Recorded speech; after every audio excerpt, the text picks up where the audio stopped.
NFC Super Bowl winning Philadelphia Eagles, you've called them a super team. If they have one Achilles heel, potentially derailing this super team, it would be what? Complacency?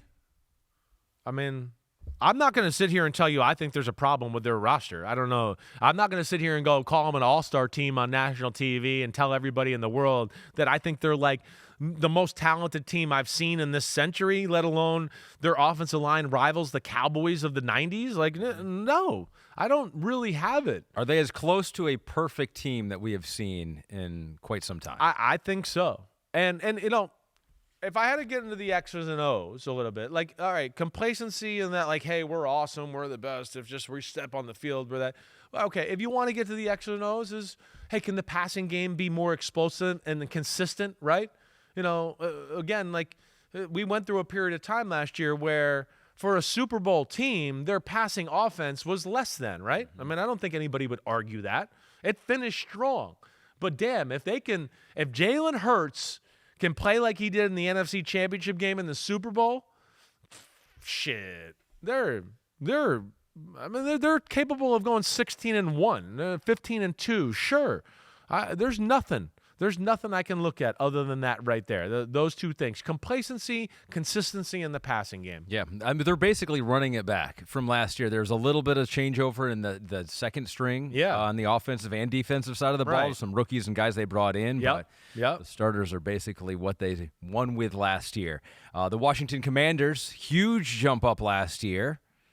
Jaden Daniels was awesome, but if they have an Achilles heel, it is... They're an interesting team, right? I look at them like secondary solid, front is good. I'm not like wow. Offensive side of the ball, okay. You look at that and go, wow. I mean, the offensive line turned the corner there. Mm-hmm. Cliff Kingsbury did some really good things and all of that as well. I think I got to go to their Achilles heel there a little bit.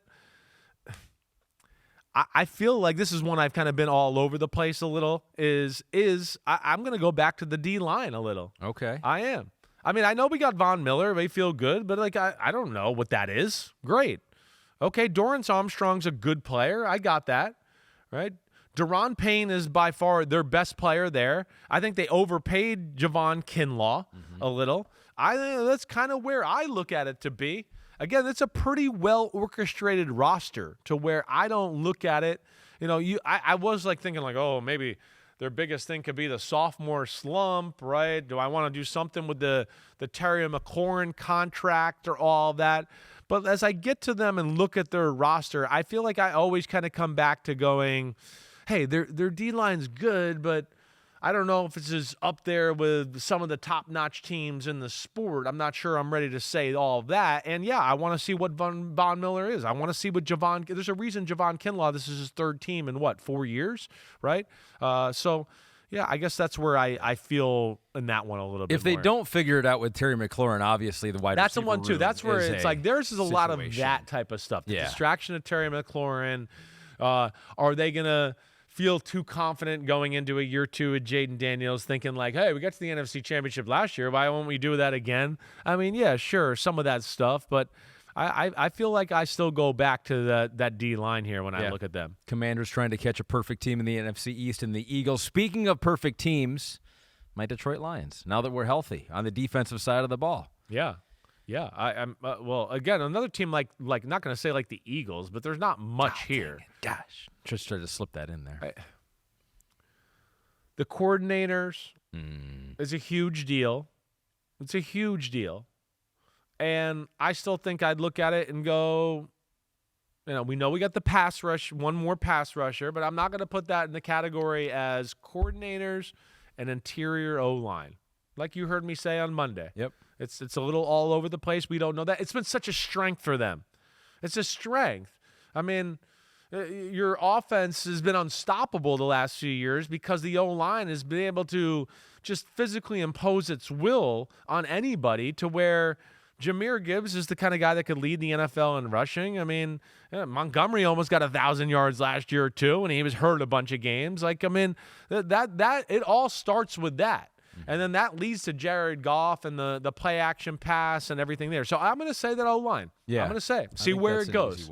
I'd like to see another pass rusher opposite of Aiden Hutchinson, but all in all, I still think there's enough size, physicality, and talent on that defense where I don't worry about it. If they can stay healthy. Right. But I think and the Lions are in danger too if they don't have an offensive line that gels. Jared Goff is not going to be the guy operate the way he has operated in the past. Really, really good point by you. And that's exactly right. He's a guy that, and this is a team that's, hey, bad pass protection. Joe Burrow's got a number of years without that. It doesn't seem to be a big deal, right? Josh Allen had a few years like that. Those guys, Mahomes, Lamar, they can move, and even though the protection's not great, they can still make a lot of positives happen even with bad protection. Jared Goff is not one of the guys that I necessarily put in that category there. From the Lions to former Lions quarterback and Ahmed Fareed's second favorite player of all time, Matthew Stafford with the Rams.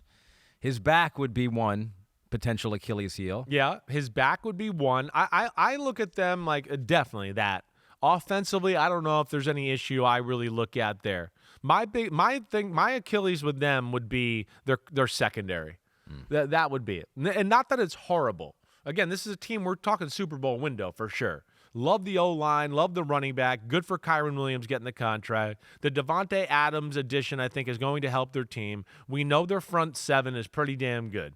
But when if I asked most people on the street, who's the corners, who plays in the secondary for the Rams, I think a lot of people would go, I'm not even sure. I know Quentin Lake, but outside of that, I don't know. Yeah, right. There's not much. I mean, Cameron Kitchens, right? Cam Curl, right? The safety, but maybe be the most recognizable name there as far as who they got. Darius Williams, who was with them when they won the Super Bowl, then went to Jacksonville, then came back. Akilla Witherspoon's their other starting corner, who's been a kind of a career journeyman himself, right?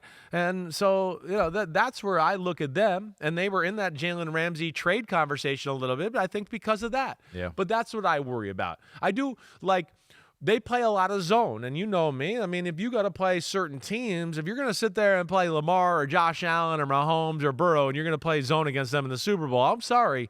I don't give a shit how good your front seven is. You're not going to win the game. It's going to be too hard, and that's where I worry about them just a little bit. Yo, homies, what's up? Thanks for watching Cris Simms Unbuttoned, and just because the weather's warm doesn't mean football ain't still on our brains right here. We are still working, so smash that subscribe button. We got all the training camp news, preseason news, everything up until kickoff night. Thanks for watching. And again, remember to hit that subscribe button. Peace out, homies.